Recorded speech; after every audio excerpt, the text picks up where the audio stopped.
أشهد أن لا إله إلا الله وحده لا شريك له وأشهد أن محمدا عبده ورسوله أما بعد فأعوذ بالله من الشيطان الرجيم بسم الله الرحمن الرحيم الحمد لله رب العالمين الرحمن الرحيم مالك يوم الدين إياك نعبد وإياك نستعين اهدنا الصراط المستقيم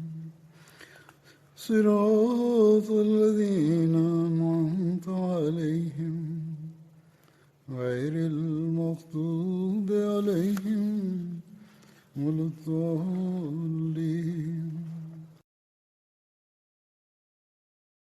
Hazrat Amirul Mominin, Mwenyezi Mungu amsaidie sana, anasema siku ya Februari 20 hukumbukwa kwenye jumuiya inayohusu bishara ya mwana wa ahadi.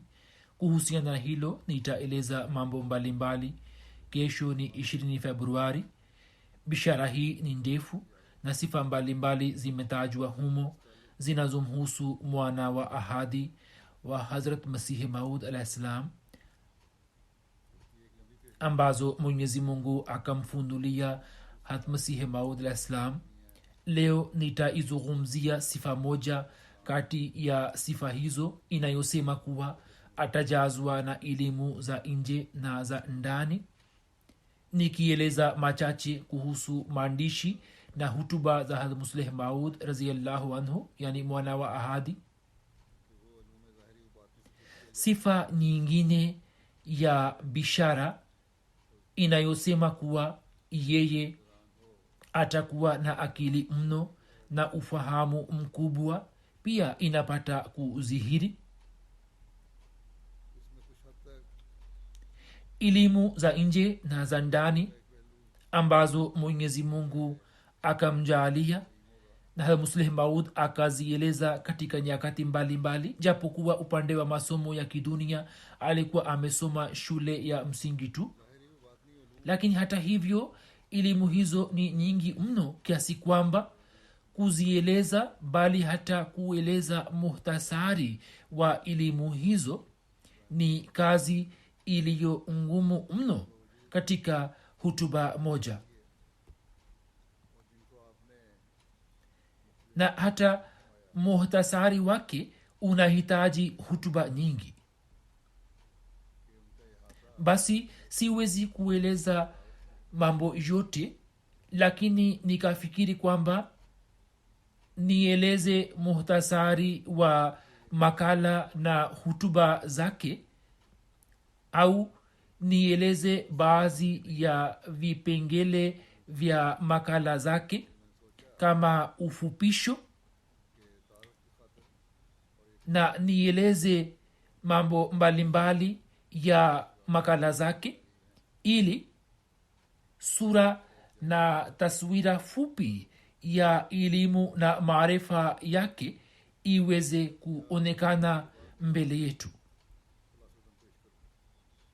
Makala, hutuba na maandiko haya yanazungumzia umoja wa Mwenyezi Mungu, uhakika wa malaika, daraja na nafasi ya manabii, cheo na daraja ya Khatamul Anbiya Muhammad mteule sallallahu alaihi wasallam, na mambo mengine mengi ya kiroho na muongozo wa kidini na kisiasa kwa Waislam, nizamu ya kiuchumi ya Kiislam, historia ya Kiislam, maswala mbalimbali yaliyoibuka katika wakati wake ambayo baadhi yao yapo hadi leo, na kwa kusoma fikra zake na maono yake hata leo pia tunaweza kupata utatuzi wa maswala hayo. Na zipo mada nyingine nyingi zilizoongelewa katika hutuba na maandishi yake.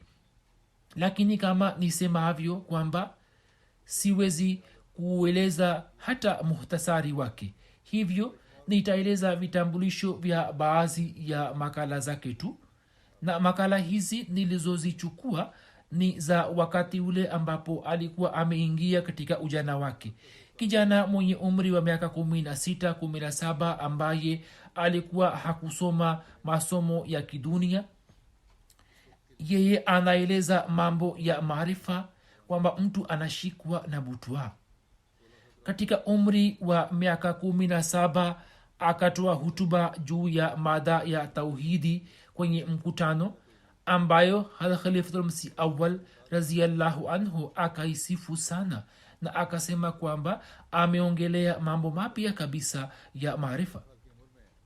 Kwa vyote vile, kwanzi ya mwaka wa 16 7 au 8 wa umri wake hadi miaka ya 34 35 ambao ni umri wa ujana wake, nitaeleza taswira fupi ya hazina za elimu na maarifa zake.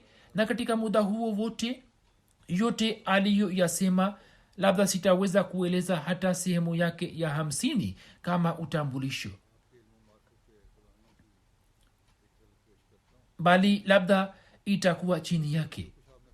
Kisha baada yake akapata umri mrefu, na kwa kupata elimu kutoka kwa Allah na maarifa, akaendelea kusambaza lulu za elimu na maarifa zake.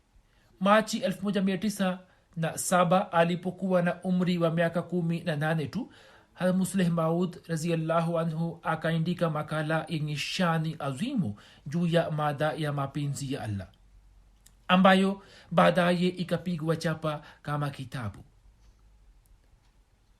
Makala hii inaonyesha wazi kwamba kwa namna gani Mwenyezi Mungu alivyoanza kumjaza na elimu za nje na za ndani tangu utotoni mwake. Huzur akasema kwamba Mwenyezi Mungu amemuumba binadamu kwa ajili ya mapenzi yake, na kusudio na shabaha hasa ya kuumbwa kwake ndiyo hii, kwamba yeye akijilevya katika mapenzi ya Allah muda wote aendelee kujizamisha katika bahari yenye kutoa uhai wa kudumu. Uzima wa milele ni upi? Ni wa akhira.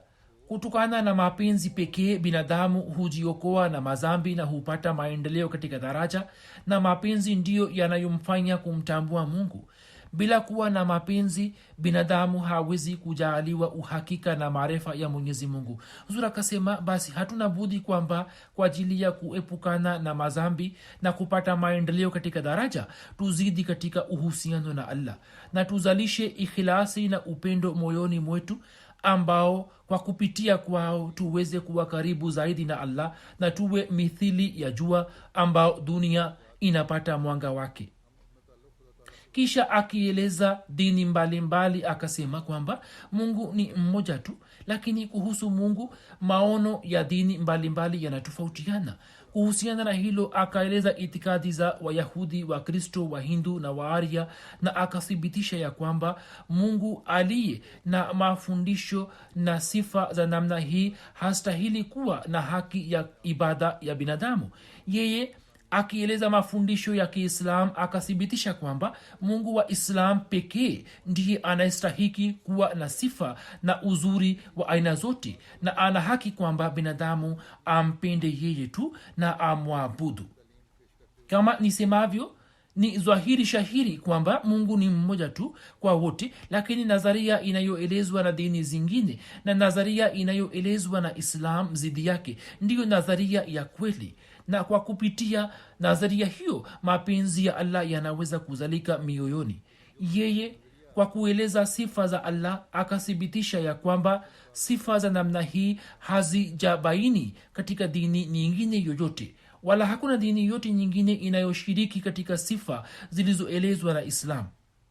Mwishowe akaeleza uthibitisho huu wa Mungu wa Islam aliye hai, ya kwamba ni Mungu wa Islam pekee anayemwongoza binadamu kwa wahi na ilhamu hadi leo kama alivyokuwa anafanya hapo kabla, na hiyo ndiyo sifa kubwa kabisa ya Mwenyezi Mungu aliye hai. Kisha akaandika kwamba sasa nimefikia tamati ya mada yangu, kwani nimethibitisha kwamba miungu ya dini zingine hayana haki kwamba yapindwe. Mafundisho yao yana kasoro, binadamu hawezi kuyafuata.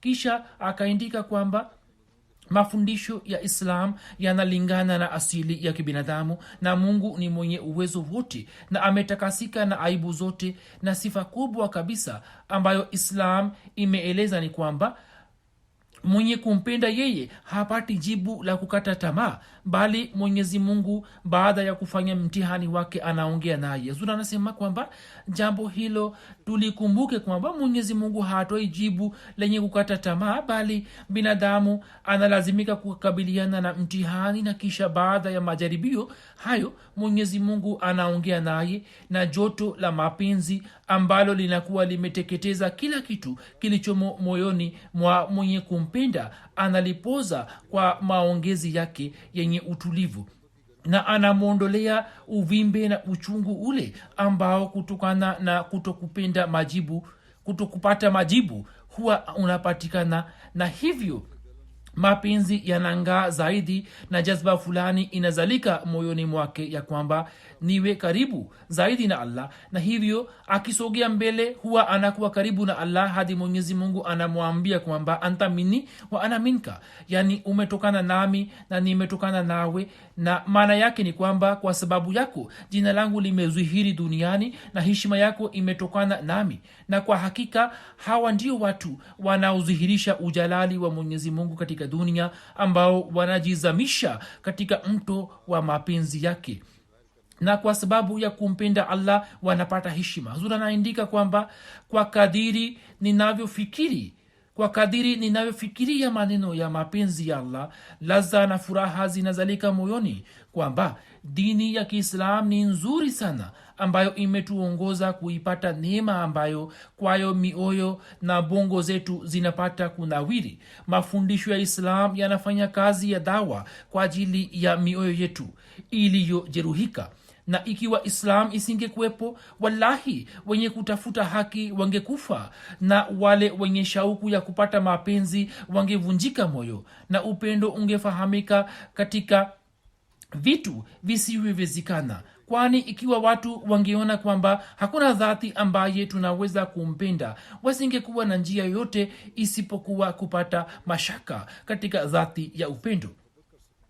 Mwenyezi Mungu kwa kumjalia binadamu dini ya Islam ametuliza mioyo iliyohuzunika, na amepaka dawa juu ya vifua vilivyojeruhiwa. Binadamu anayempenda Mungu mmoja anapoona kwamba zati ambaye yeye anampenda ni zati anayeona kila chembe na anajua yaliyomo moyoni, yeye anasikia na kuongea, na kisha yeye ana uwezo wa kumpatia yule ambaye anampenda malipo yake, basi wakati huo yeye kutokana na mapenzi haya anajipatia furaha moyoni na anajisikia ladha makhsus.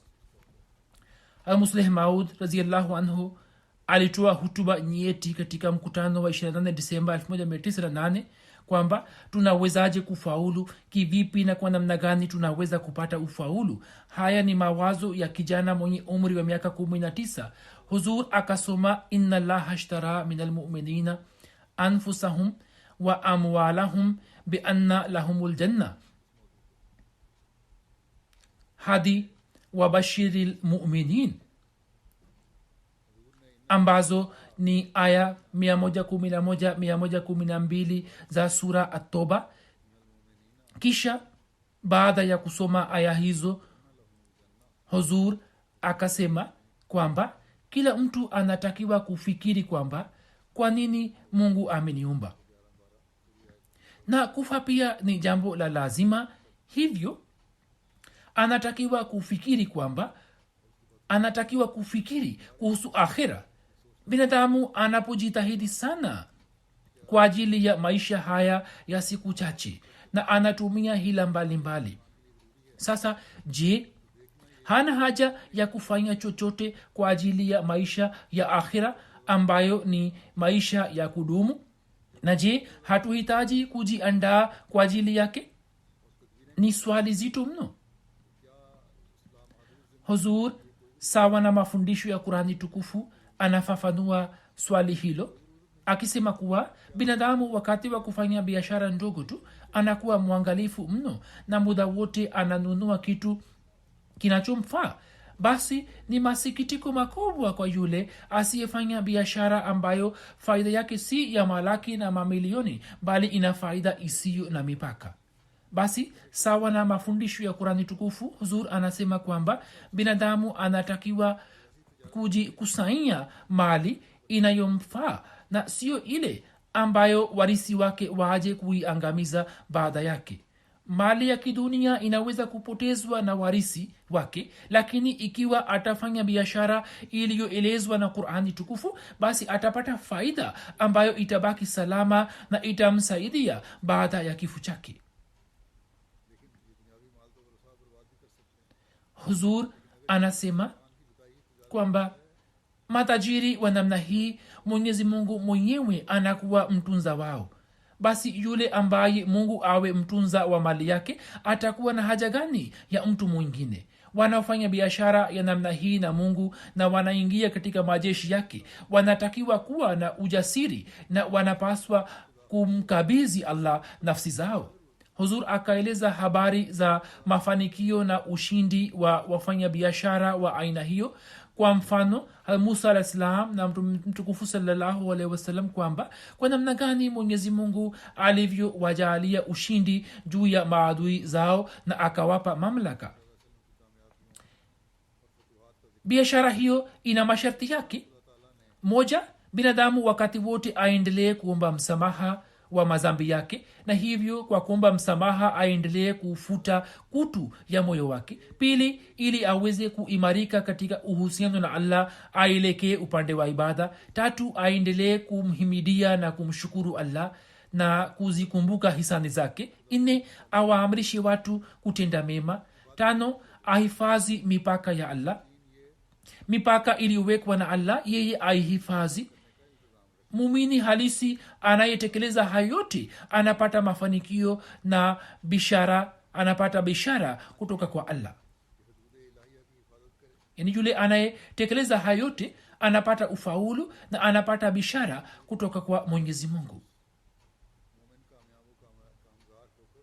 Kisha kwenye mkutano wa mwaka 1916 katika mwaka wa pili wa ukhalifa wake, Musleh Maud mwana wa Ahadi akatoa hutuba juu ya mada ya zikri ilahi, yani kumkumbuka Allah, ambamo akaeleza kwa njia yenye kuvutia njia za kumkumbuka Allah na mambo yanayoihusu zikri yake, kwamba maana ya kumkumbuka Allah ni nini, na akaangazia haja, aina na faida zake. Katika mada hiyo hiyo akaeleza hali ya zikiri ya masufi wa zama hizi, kwamba jinsi wanavyofanya zikr, njia zao zinaendelea kuwaingiza katika bidaa na kuwapeleka mbali na Mungu. Akafafanua kwamba zikiri ina aina 4.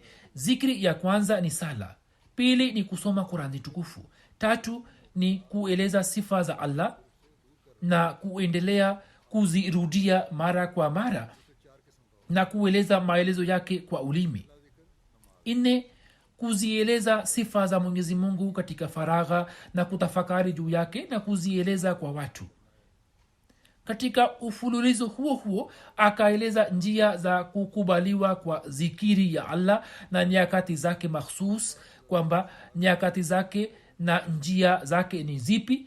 Katika hutuba hiyo hiyo akatoa msisitizo wa kuzingatia zikiri, yani sala ya tahajudi inayomfikisha mtu hadi kufikia cheo kinachosifika, na akaeleza njia zaidi ya dazani moja ya kwamba kwa namna gani tunavyoweza kudumu katika sala ya tahajudi. Na vivyo hivyo kwa mujibu wa Qur'ani na hadisi akaeleza njia 22 za kusimamisha mwelekeo katika sala, na mwishowe akaeleza faida kubwa zinazotokana na zikri ilahi. musleh maud raziallahu anhu alipokuwa anatoa hutuba hiyo, jambo moja likatokea kwamba sufi mmoja asiyekuwa mwanajumuiya ambaye alikuwa amekuja kusikiliza jalsa akamtumia Hazrat Musleh Maud ujumbe akisema kwamba unafanya nini? Mambo kama hayo unayoeleza wewe, masufi walikuwa wanalieleza jambo moja moja tu baada ya kupata huduma kwa miaka 10. Yani yule aliyekuwa anawahudumia kwa miaka 10 kisha wao walikuwa wanamwambia jambo moja, lakini wewe unaendelea kueleza yote kwa wakati mmoja. Katika kikao kimoja tu wewe umefichua siri zote. Hiyo umefanya nini? Sifa ya Rab ya Mwenyezi Mungu imekienea kila kitu cha ulimwengu. Hutuba hiyo akaitoa katika Patiala ambayo muhtasari wake ni kama ufuatao, ya kwamba Oktoba 9 mwaka 1917 akatoa hutuba hiyo, na kwa mujibu wa sifa ya Rab akathibitisha uwepo wa zati tukufu ya Allah, ukweli wa Islam na Qurani tukufu na ukweli wa Masihi Maud alayhi wassalam. Huzur akasema kwamba sifa za Mwenyezi Mungu ni uthibitisho wa zati yake.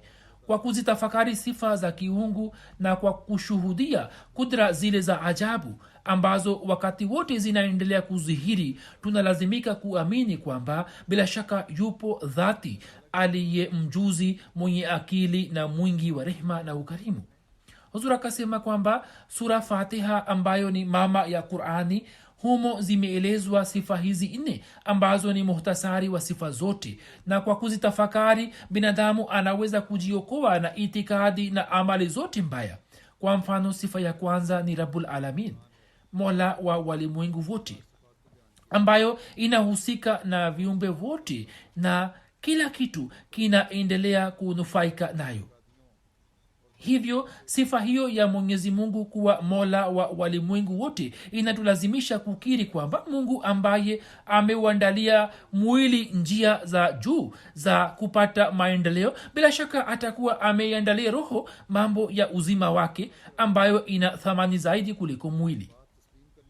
Hivyo anasema wa in min ummatin illa khala fiha nazir, manabii wa Mwenyezi Mungu walikuja katika kaumu zote ambao wakawaandalia wanadamu mambo ya malezi na maendeleo ya kiroho. Mwishowe Mwenyezi Mungu akamtuma Muhammad mteule sallallahu alaihi wasallam, ambaye akamtuma kwa ajili ya kuwaongoza watu wote wa dunia. Kwa kuwa kutokana na ujio wake sheria imeshakamilika, hivyo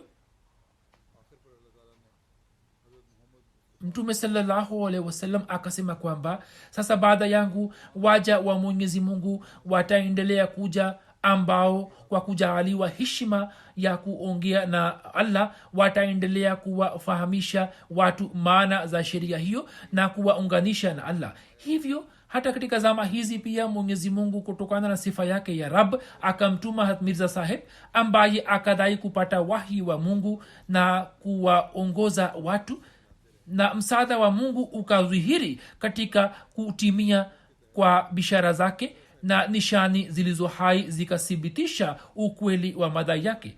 Mwishowe Huzur akasema kwamba Islam ndiyo dini pekee inayoonyesha Mungu aliye hai, na humo mna uthibitisho wa uzima wote.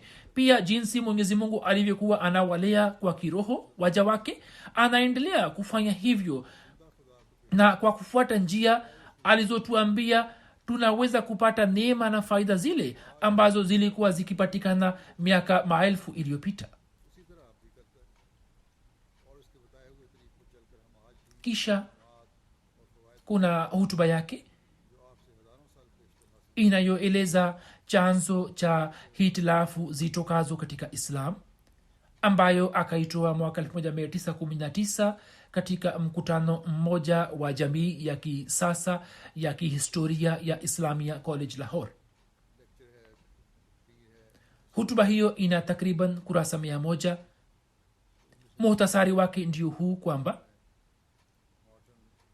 kama nisemavyo kuwa 26 Februari 1919 akaitoa hutuba hiyo katika kikao cha jamii ya kisasa ya kihistoria ya Islamia College Lahore. Mkutano huo ukafanywa chini ya uwenyekiti wa Sayyid Abdul Qadir Saheb ambaye alikuwa profesa mkubwa wa historia na hakuwa mwana jumuiya. Musleh Maud radhiyallahu anhu akieleza umuhimu wa mada hiyo akasema kwamba mtafaruku uliopatikana katika Islam ukapatikana baada ya miaka 15 kutokea kifo cha Mtume sallallahu alaihi wasallam, na kutoka hapo mzozo huo wa Waislamu ukaendelea kupanuka zaidi na zaidi, na historia ya zama zile imejificha katika mapazia mazito mno. Na kwa maadui wa Islam hiyo ni doa baya juu ya Islam, na kwa marafiki zake pia ni swali linalochanganya kichwa, na ni wachache sana ambao wakajaribu kutatua masuala haya na kisha wakafanikiwa katika shabaha yao. Hivyo leo nimependelea kutoa mbele yenu mada hiyo. Hivyo hutuba aliyoitoa huzur iliyokuwa imejaa nasaha na utafiti na uchunguzi wake mkubwa, muhtasari wake ndio huu ya kwamba ni batili kabisa ya kusema kwamba waliosababisha fitina kutokea katika Islam walikuwa maswahaba wakubwa. Hiyo si sahihi kabisa. Al-Musleh Maud katika makala yake akachambua masuala mbalimbali kama vile hali halisi za mwanzo za Hazrat Usman, daraja yake kwa Mtume sallallahu alaihi wasallam, fitna ilitoka wapi, ukhalifa wa Kiislam ulikuwa mfumo wa kidini, kuwachukia maswahaba na kuwa na dhana mbaya zidi yao ni jambo lisilo na msingi, na akaeleza sababu hasa za fitna na jinsi zilivyopatikana katika zama ya Hazrat Usman. Akaangazia hali za mwanzilishi mkuu wa fitna Abdullah bin Sabah na hali kwa ujumla ya Kufa, Basra, Syria na Waislamu wa huko. Hazrat Usman anashutumiwa inaposemwa kwamba yeye alikuwa amewateua maamiri waliokuwa wameleta fitna. Kuhusu shutuma hiyo, huzur akitoa rai yake anasema kwamba ilmuradi watu waliokuwa wametumwa ili wafanye uchunguzi walikuwa watu wakubwa na wasio na upendeleo wowote, na hakuna awezaye kuupinga uchunguzi wao. Basi maswahaba hawa watatu pamoja na watu wengine waliotumwa na Uthman ili wafanye upelelezi katika miji mbalimbali wakatoa hukumu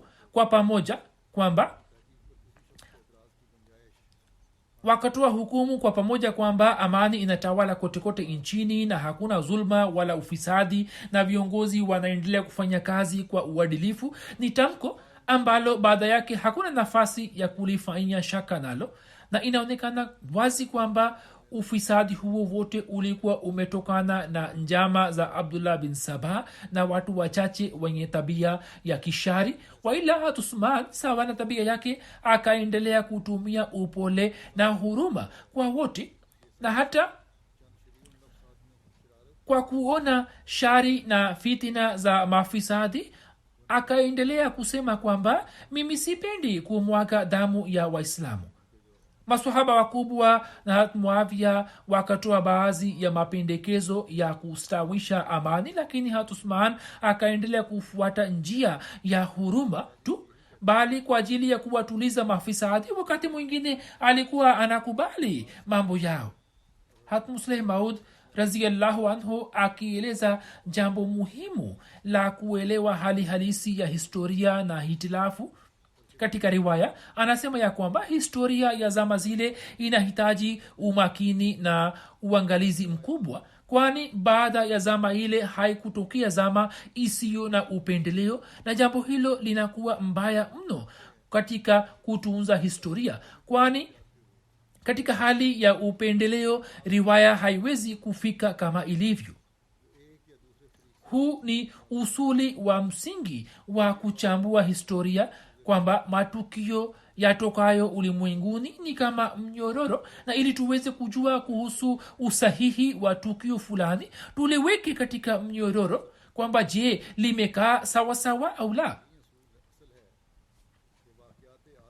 muhtasari wa udadisi wa huzur ndio huu kwamba inathibitika ya kuwa Hatusman na maswahaba wengine walikuwa wametakasika na kila aina ya fitina na aibu, bali mwenendo wao ulikuwa na hulka za juu na walikuwa wamekanyaga daraja ya juu ya wema, na maswahaba hawakuwa na shutma yoyote juu ya ukhalifa wa Hatusman, nao wakaendelea kuwa waaminifu kwake hadi pumzi yao ya mwisho. Shutuma inayoletwa kwa Hat Ali na Hat Talha na Zubair kwamba wakafanya uchochezi ni shutuma batili kabisa. Shutuma inayoletwa kwa Maanswar kwamba wao walikuwa wamemkasiriki Hatusman pia ni batili, kwani twaona kwamba viongozi wote wa Ansar wakaendelea kujaribu kuondoa fitna hiyo. Kuhusu hutuba hiyo, watu wasiokuwa wa Ahmadiyya pia wakatoa rai zao. Hutuba hiyo ilipopigwa chapa kama toleo la kwanza, Sayyid Abdul Qadir Sahib MA Professor Islamia College Lahore akaandika neno la mbele akisema kwamba mwana hodari wa baba hodari Mirza Bashiruddin Mahmud Ahmad Sahib, jina lake linatosha kuthibitisha kwamba hutuba hiyo imejaa maarifa na fasaha. Mada hiyo ya historia naielewa kiasi, na naweza kusema kwamba Waislamu na wasio Waislamu wapo wachache tu, wapo wanahistoria wachache ambao waliweza kufikia sababu za msingi za hitilafu zitokazo katika zama ya Hatusman, na wameweza kufanikiwa kuelewa chanzo cha vita hii ya kwanza ya kutisha ya wenyewe kwa wenyewe. Mirza Sahib amefanikiwa kufahamu sababu za vita vya wenyewe na ameweza kusimulia matukio kwa ustadi mkubwa ambayo yakaendelea kutikisa kasri ya ukhalifa kwa muda mrefu.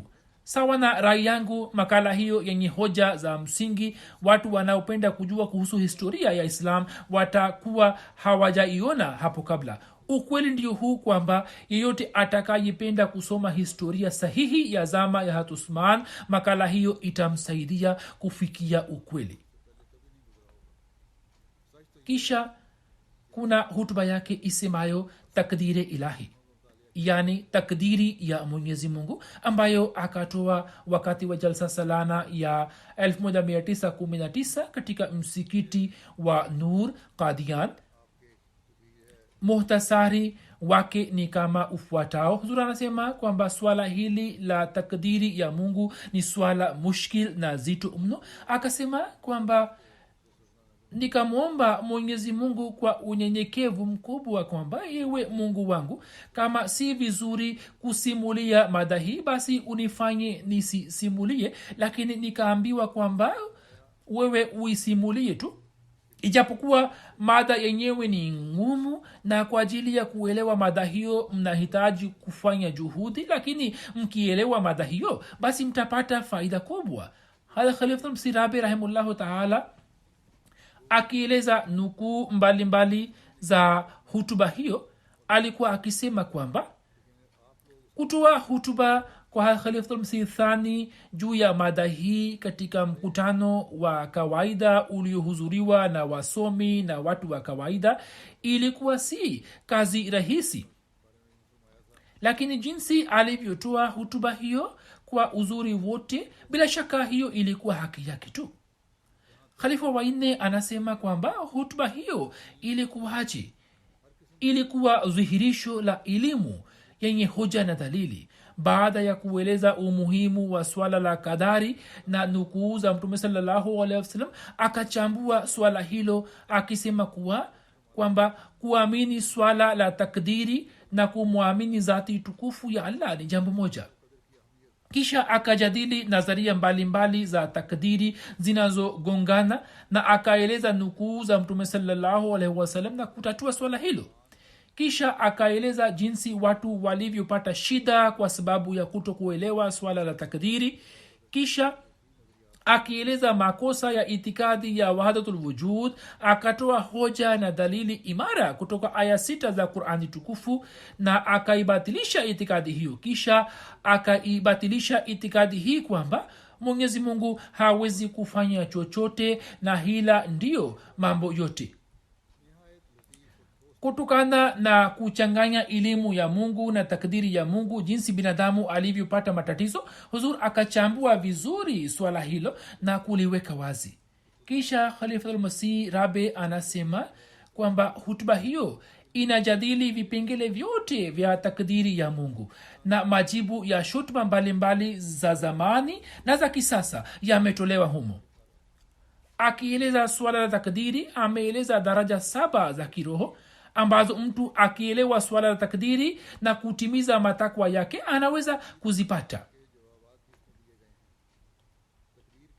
Huzur anasema kwamba watu wanaouliza maswali kuhusu takdiri wanatakiwa kusoma kitabu hicho. Kisha safari moja akatoa nasaha kama mwongozo kwa Waislamu zikiwa na jina la mkataba wa Uturuki na mipango ya Waislamu katika siku za usoni. Katika mji wa Allahabad kulifanyika kongamano moja chini ya kamati ya ukhalifa na huzur akatoa hutuba hiyo ambayo muhtasari wake ndio huu kwamba baada ya vita kuu ya kwanza nchi zilizoshinda vita zikapanga masharti ya kufanya suluhu na dola la Kituruki, dola la Kiuthmania ambayo yalikuwa yenye kuwafedhehesha sana. Na kwa mujibu wa masharti haya utawala wa Kiuturuki ulikuwa umegawanywa katika vipande. Majeshi yake ya aina zote walikuwa wamepunguzwa sana na ikawekewa vikwazo vikali. Katika hali hiyo, kwa kutafakari juu ya masharti ya kufanya suluhu na Uturuki na kupanga mikakati ya siku za usoni ya Waislam, tarehe 1 na 2 Juni mwaka 1920 kukapangwa kufanya mkutano chini ya kamati ya ukhalifa katika mji wa Allahabad. Mei 30, 1920 kiongozi maarufu wa baraza la maulama wa India Maulana Abdul Bari Farangi Mahalli akamuindikia Hat Musleh Maud barua na akamwalika kuja kutoa hutuba katika mkutano huo. Hivyo huzur akaandika makala juu ya mada ya mkataba wa Uturuki na mipango ya Waislamu katika siku za usoni katika siku moja, na akaichapisha mara moja na akawapa Maulana Sayyid Muhammad Sarwar Shah Saheb, Sayyid Waliullah Shah Saheb na Chaudhry Saifullah Khan Saheb ili waende nayo. Huzur akitoa mtazamo wake kwa hoja na dalili akasema kwamba mapendekezo ya hijra, kupigania jihadi na kujitenga na serikali yanayoendelea kuelezwa ni mapendekezo yasiyofaa na yataleta hasara kwa Waislamu. Masharti haya yatawaletea Waislamu hasara kubwa. Huzur akatoa pendekezo lake kwamba Waislamu kwa sauti moja waweke wazi kwa serikali za umoja kwamba kwa kuwa wao wameweka masharti ya kufanya suluhu na Uturuki ambayo ni kinyume cha kanuni zao, na katika mkataba huo tunaona kuna ubaguzi wa Kikristo. Pia katika masharti haya maslahi za wabepari pia zimezingatiwa. Hivyo Waislamu wanachukia uamuzi huo na wanaomba kwamba uamuzi huo ubadilishwe. Katika makala hiyo huzur pamoja na kutoa rai iliyotangulia akatoa wito wa kuanzisha shirika la kimataifa la Kiislam kwa lengo la kuwawezesha Waislamu kupata maendeleo na mafanikio.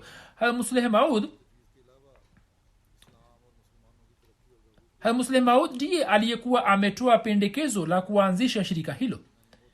Makala hiyo jinsi inavyoeleza hali halisi ya wakati ule. Hata katika zama hizi tuaona kwamba mambo hayo yanaendelea kufanywa na baadhi ya nguvu za kimagharibi na serikali za Waislamu.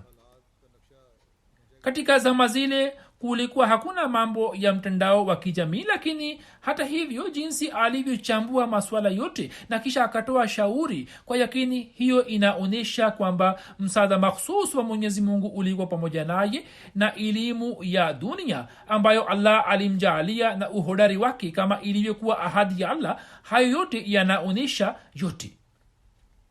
Kisha kuna hutuba yake isemayo Malaikatullah ambayo ni ya Desemba 28 mwaka 1920.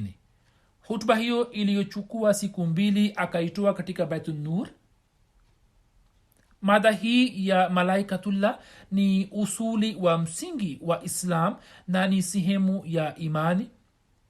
ijapokuwa mada hiyo ni zito na nyeti mno, huzur akaieleza kwa njia rahisi sana yenye kuvutia.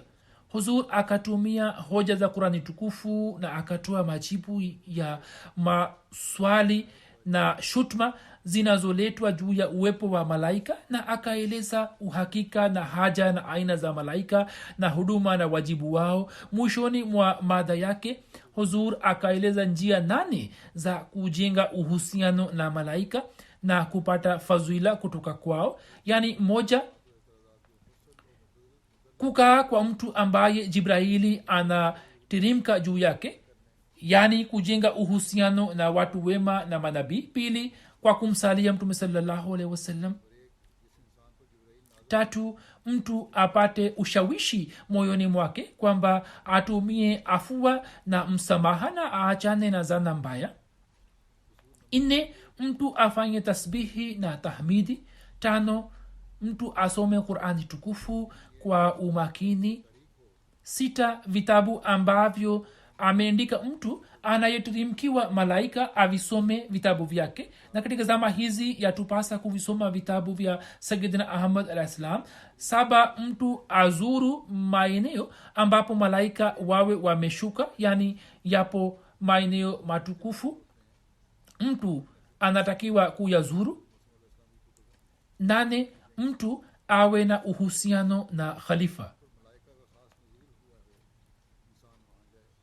Kisha haja ya dini, hiyo pia ni hutuba yake ambayo Machi 5 mwaka 1921 akatoa mjini Lahore alipokuwa akitoa majibu ya maswali ya baadhi ya wanafunzi wa college ya Lahore.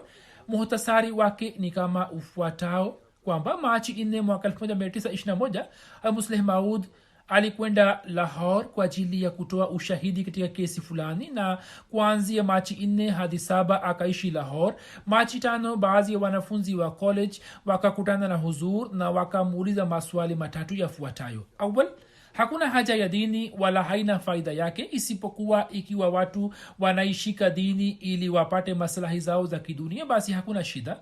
Tafadhali fafanua jambo hilo. 2, katika dini zingine pia watu wanapatikana ambao wanatoa bishara. Sasa kivipi hiyo imekuwa sifa ya Islam kwamba imetoa bishara? 3, kuenea kwa jumuiya ya Mirza Saheb si dalili ya ukweli wake, kwani hata Lenin amepata mafanikio makubwa nchini Urusi. Huzur akatoa majibu yenye hoja ya maswali yote kwa njia rahisi mno, na akawaambia kwamba swala la haja ya dini limeunganishwa na dhati ya Allah. Akasema kwamba ikiwa Mungu yupo, basi dini pia inahitajika, na dalili ya uwepo wa Mungu ni kuongea kwa Allah na waja wake. Na katika zama hizi bishara za Masihi Maud alayhis salam zinaendelea kutimia na kutoa ushahidi wa uwepo wa dhati tukufu ya Allah. Akitoa jibu la swali la pili, huzur akasema kwamba kuna tofauti ya msingi kati ya bishara za manabii na watu wengine, kwamba watu wengine huwa wanatoa bishara kwa msingi wa elimu yao, nazo zinakuwa na rangi ya kukisiwa, ilhali bishara ya manabii inatokana na Mungu na inabashiriwa katika hali iliyo zidi yake, na inakuwa na vipengele mbalimbali na inakuwa na shani na kudra ya ajabu. Kwa kutoa jibu la swali 3, akasema kwamba maendeleo aliyoyapata Mirza Saheb, kuhusu maendeleo hayo Mirza Saheb alikuwa amedai mapema, na sawa na madai yake maendeleo yamepatikana. Hivyo kusema kwamba maendeleo ya Mirza Saheb si dalili ya ukweli wake ni jambo lisilo sahihi. Makala hiyo ilikuwa ndefu kwa kiasi fulani. Kisha mwaka 1921 akatoa hutuba juu ya mada ya dhati tukufu ya Allah, ambayo nayo ni hutuba ndefu iliyo na kurasa 190, na muhtasari wake ndio huu kwamba huzur akatoa hutuba iliyojaa hikima na maarifa juu ya mada ya dhati tukufu ya Allah. Musleh Maud radhiyallahu anhu akaeleza hoja 8 za uwepo wa dhati tukufu ya mwenyezi mungu na akatoa majibu ya shutma zinazoletwa juu yake. Kwa kupitia sifa za mwenyezi mungu akaeleza shahidi za uwepo wa allah na akaeleza aina za sifa zake. Akaeleza mafundisho ya islam yanayomzungumzia allah na jinsi yanavyotofautiana na mawazo ya watu wa ulaya, zartasht, wahindu na maaria.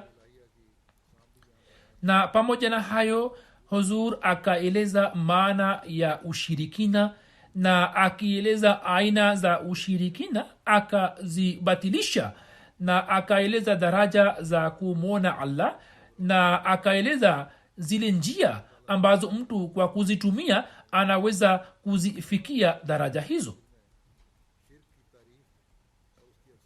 Kisha mwaka 1921 akaandika kitabu kimoja kiitwacho zawadi kwa mfalme wa Wales. Mfalme wa Wales alipoizuru India, yeye akapewa kitabu hicho kama zawadi. Muhtasari wake ndio huu kwamba Desemba 1921 kiongozi wa Uingereza, mfalme wa Wales, akaja kuizuru India. Huyo ni mtu aliyejulikana kwa jina la Edward VIII na mwaka 1936 akahitilafiana na kanisa la Uingereza na akajiuzulu na wazifa wake. Musleh Maud wakati wa ujio wa mfalme huyo nchini India akaandika kitabu kimoja kwa jina la zawadi kwa Prince Wales, na sawa na pendekezo la huzur wanajumuiya 32,208 wakakusanya pesa moja kwa kila kichwa na wakafanya maandalizi ya kukipiga chapa, na ujumbe wa jumuiya wa Ahmadiyya ukamkabidhi prince huyo kitabu hicho kama zawadi kutoka kwa Islam. Musleh Maud katika kitabu hicho akaeleza hisia zake za utii kwa serikali iliyopo madarakani na akaeleza muhtasari wa hali na historia ya Masihi Maud, mwanzilishi mtukufu wa jumuiya ya Waislamu wa Ahmadiyya, na mafundisho ya jumuiya, historia yake na shabaha ya kuanzishwa kwake. Mwishowe akifuata suna ya Mtume sallallahu alaihi wasallam akamfikishia mrithi huyo wa ufalme wa Uingereza ujumbe wa Islam kwa njia nzuri sana na akatoa wito wa kuingia katika Islam. Prince huyo akapokea zawadi hiyo na kwa kumpitia katibu wake mkuu akatoa shukurani kwa zawadi hiyo.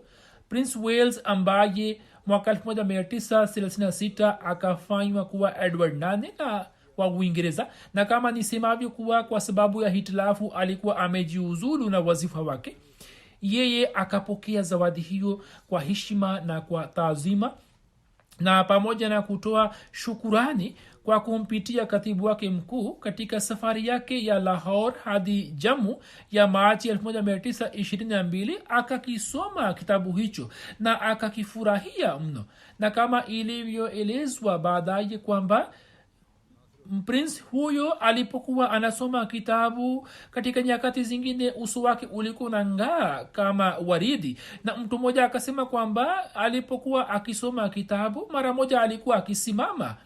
Hivyo baada ya muda kidogo akaonyesha hisia zake za kuchukia Ukristo.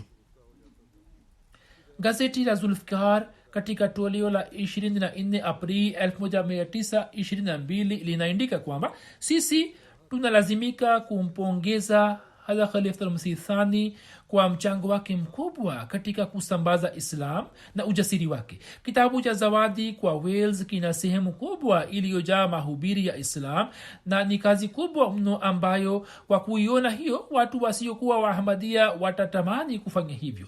Ni muhimu kwamba tuachane na ubaguzi wote na tufurahie kwa kuona zawadi hiyo. Katika kitabu hicho mwandishi hodari amefuata kikamilifu suna ya Mtume sallallahu alaihi wasallam na amemfikishia mrithi wa taji la Uingereza ujumbe wa Islam kwa uhuru na ujasiri mkubwa. Inawezekana kwamba mtu fulani wa dhehebu jingine la Islam au gazeti fulani la zama hizi kwa kutumia njia za husda na ubaguzi liishambulie zawadi hiyo, lakini sisi hatujaona sehemu yoyote katika zawadi hiyo ambayo mwandishi ametumia njia za kumfurahisha tu.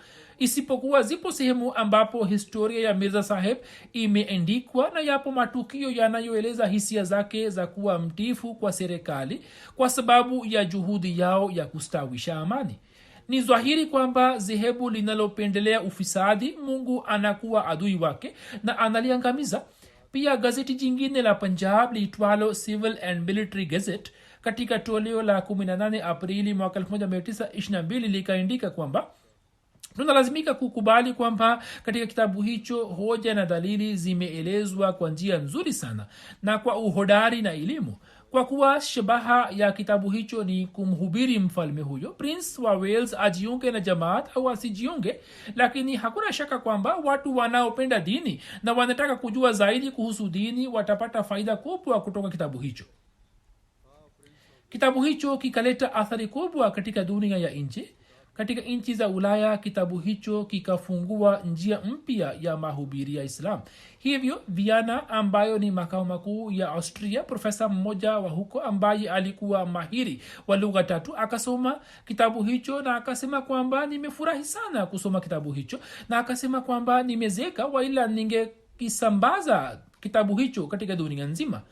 Mufti Muhammad Sadiq Saheb akaandika kutoka Marekani kwamba kitabu hicho kimeleta athari kubwa nchini Marekani, bali inaonekana kwamba kitabu hicho kimeandikwa kwa kuzingatia mahitaji ya kielimu ya Marekani. Pamoja na nchi za kimagharibi, kitabu hicho kikaleta athari katika bara la Afrika, na gazeti la Nairobi liitwalo Leader likaandika kwamba ijapokuwa mimi si Mkristo, lakini nimezaliwa katika nyumba ya Wakristo na mimi naelewa vizuri vitabu vyao, lakini kile nilichokipata kutoka kitabu hicho na ladha niliyoipata siwezi kuieleza katika maneno yangu.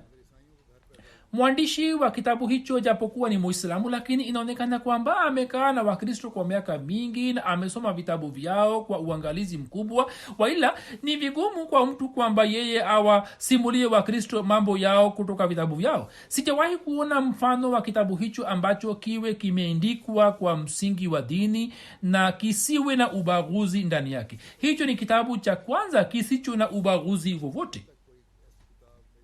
Vivyo hivyo Uahmadia, yani Uislamu wa kweli, ambayo ni hutuba yake ya mwaka 1924 ambayo muhtasari wake ulikuwa umesomwa katika mkutano wa Wembley. Kitabu chenyewe ni kikubwa na kina kurasa 250.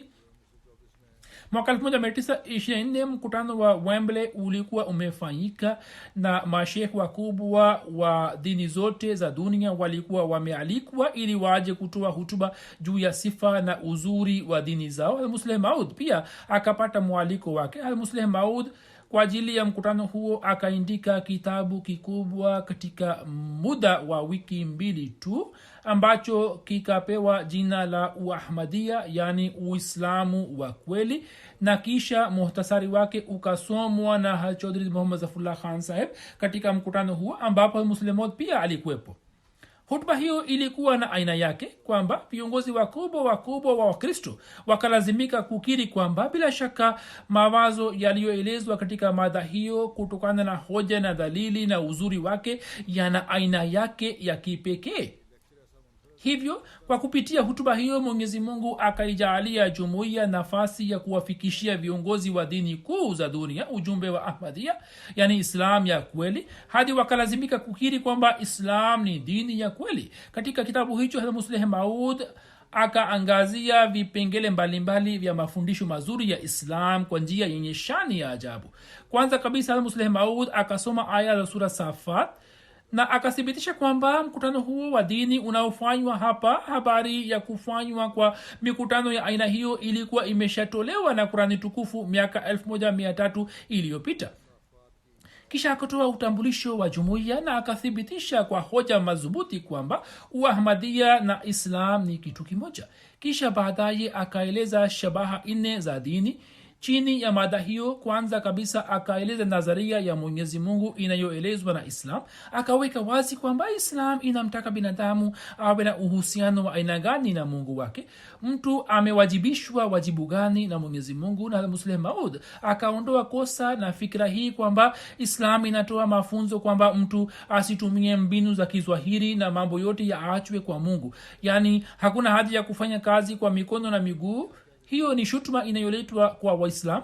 Musleh Maud akasema kwamba aya za Qurani tukufu zinathibitisha wazi kwamba hayo si mafundisho ya Islam, bali Islam inasema kwamba mbinu zote zitumike kama ipasavyo, kisha mtu amtegemee Mwenyezi Mungu.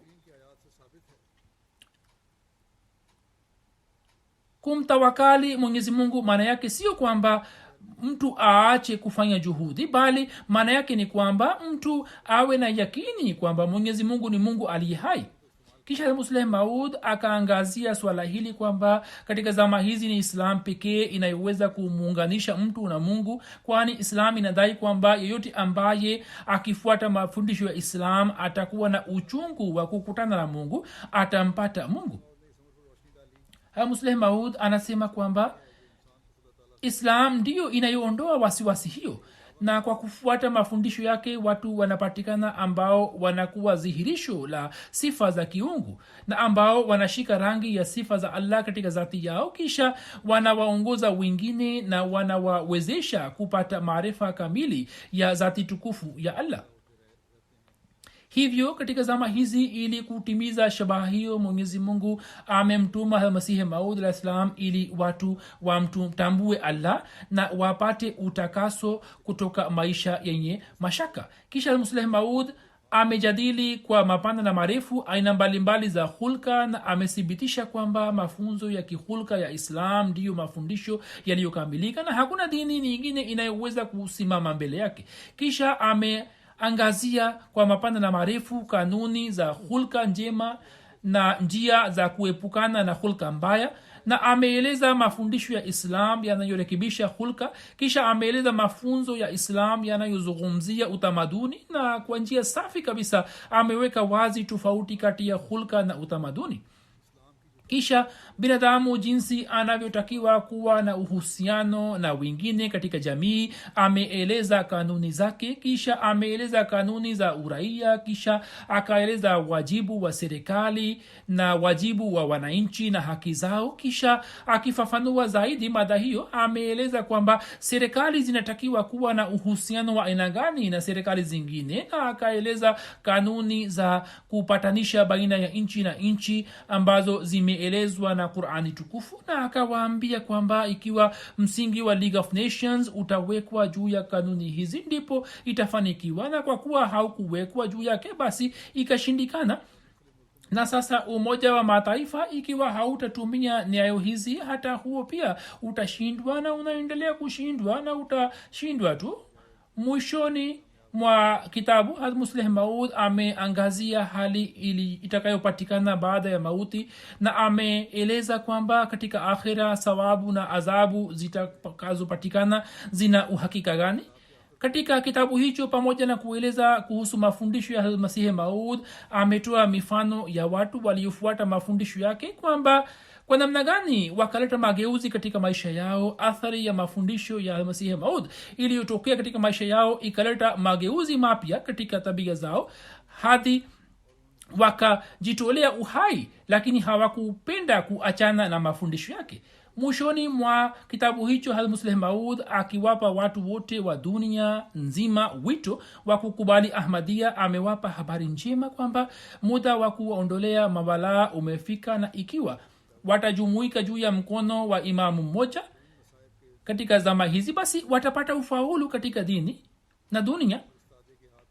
Hotuba hiyo ilipomalizika, mwenyekiti wa kikao akaeleza hisia zake akisema kwamba mimi sina haja ya kusema mengi, mada yenyewe imejieleza uzuri wake. Mimi kutoka kwangu na kwa niaba ya washiriki wote natoa shukurani za dhati kwa Khalifatul Masih, na naona nyuso za washiriki wote pia zinaafiki pamoja nami, na mimi nina imani kwamba nao pia wanatoa shukurani nyingi kwa Musleh Maud radhiyallahu anhu.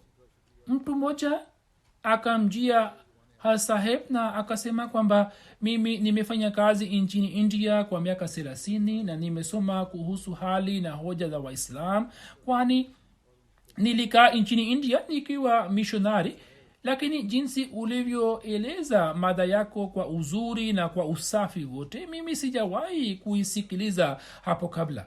Nimepata athari kubwa mno.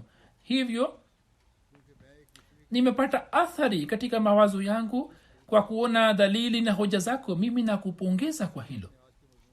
Akaja mtu mwingine asemaye kwamba nimetoka Ufaransa kwa ajili ya kusikiliza mkutano huu. Nilikuwa naitanguliza Islam juu ya Ukristo na nilikuwa nautanguliza Ubudha juu ya Islam. Sasa kwa kuwa nimesikiliza hutuba yako na nimesikiliza Ubudha vile vile, mimi nakiri kwamba kwa kweli Islam ndiyo dini iliyo juu. Islam ndiyo dini iliyo juu ya dini zote. Jinsi ulivyoeleza Islam kwa uzuri na kwa njia safi, hakuna dini nyingine inayoweza kushindana nayo. Moyo wangu umepata athari nzito. Zipo rai nyingi. Kisha B Sharples ambaye alikuwa katibu wa mkutano akamwambia Chaudhry Saheb kwamba mimi nakupa pongezi nyingi, watu wanakushukuru sana. Kisha mama huyo akasema kwamba watu wengi wamenijia na wameisifu sana hutuba hiyo. Mjerumani mmoja ambaye ni profesa, wakati wa kurejea nyumbani kutoka jalsa akakutana na Huzur barabarani na akampongeza na akasema kwamba wazungu wasomi wakubwa walikuwa wameketi karibu nami. Nikaona kwamba baadhi yao walikuwa wakipiga mkono juu ya mapaja yao na kusema kwamba rare ideas, one cannot hear such ideas every day. Haya ni mawazo nadra sana na mtu hawezi kupata bahati ya kusikia mambo kama hayo kila siku. Profesa huyo anasema kwamba saa nyingine watu walikuwa wakilazimika kunena kwamba what a beautiful and true principle, kanuni hizi ni nzuri na za kweli sana. Na alikuwa akieleza rai yake kwamba, kwa maneno yake kwamba nafasi hii ni nafasi ya kupata maendeleo kwa Waahmadiyya, na huo ni ufaulu mkubwa ambao labda hata kama nyinyi mungetumia maelfu ya paundo msingeweza kupata mafanikio kama mlivyopata kwa kupitia hutuba hiyo moja. Mama mmoja wa dini ya Kibahai akasikiliza hutuba kisha akafuatana nasi hadi makazi yetu. Yeye alikuwa akisema kwamba mimi nilikuwa na mawazo ya Kibahai, lakini sasa kwa kusikia hutuba ya leo mawazo yangu yamebadilika. Mimi nataka kusikiliza hutuba zako zingine. Tafadhali ikiwa unaweza kuniambia kuhusu ratiba zake, mimi nitahudhuria. Mama mmoja akamsisitiza Huzur kumtembelea nyumbani kwake kwenye chai. Bwana mmoja akasema kwamba mada hiyo ilikuwa nzuri sana, hata ilikuwa nzuri zaidi kuliko kuipenda nchi. Kwa vyote vile nimeeleza kwa muhtasari taswira za lulu za elimu na maarifa alizozieleza katika umri wa miaka 18 hadi 35. Yupo katika ujana wake, na hiyo ni elimu ya mtu ambaye kama nisemavyo kwamba alikuwa hakusoma shule, lakini alikuwa amejazwa na elimu za nje na za ndani. Hiyo ni nishani ya ukweli wa Masihi Maud na ukweli wa bishara ya Mtume Muhammad sallallahu alaihi wasallam. Katika muda huu wa miaka 17 mambo niliyoyaeleza hapo juu ni ya muda wa miaka 17 tu. Mingine aliyoyaeleza kabla ya ukhalifa na mingine ni ya baada ya ukhalifa, lakini yote niliyoyaeleza hapo sikuweza kueleza hata sehemu yake ya 100. Nilikuwa nafikiri kwamba huenda nitaweza kueleza utambulisho wa vitabu vingi, hutuba za Ijumaa na maelezo ya Qurani tukufu yaliyoelezwa na Musleh Maud pia zipo, ambazo zimejaa elimu na maarifa, na mito ya elimu na maarifa inatiririka ndani mwake. Kisha katika vikao mbalimbali Huzur akatoa mwongozo kwa dunia. Hivyo hazina hiyo ambayo kwa asilimia kubwa imeshapigwa chapa, wanajumuiya wanapaswa kuisoma. Mwenyezi Mungu aendelee kumnyanyua Musleh Maud katika daraja. Muombe hali ya Pakistan. Mwenyezi Mungu awajalie watu wa huko waweze kuishi kwa amani, utulivu na usalama, na kwa fadhili yake Mwenyezi Mungu aangamize mashambulio na njama za wapinzani wote.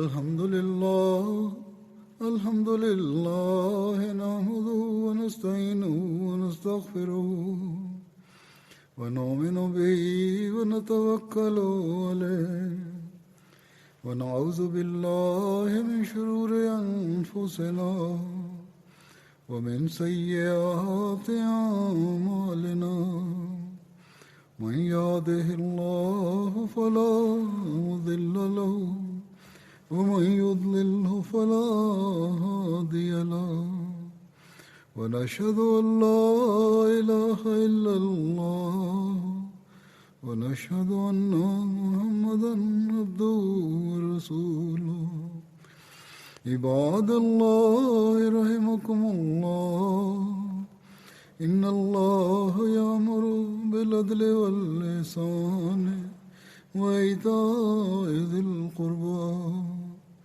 وينهى عن الفحشاء والمنكر والبغي يعظكم لعلكم تذكرون اذكروا الله يذكركم وادعوه يستجب لكم ولذكر الله أكبر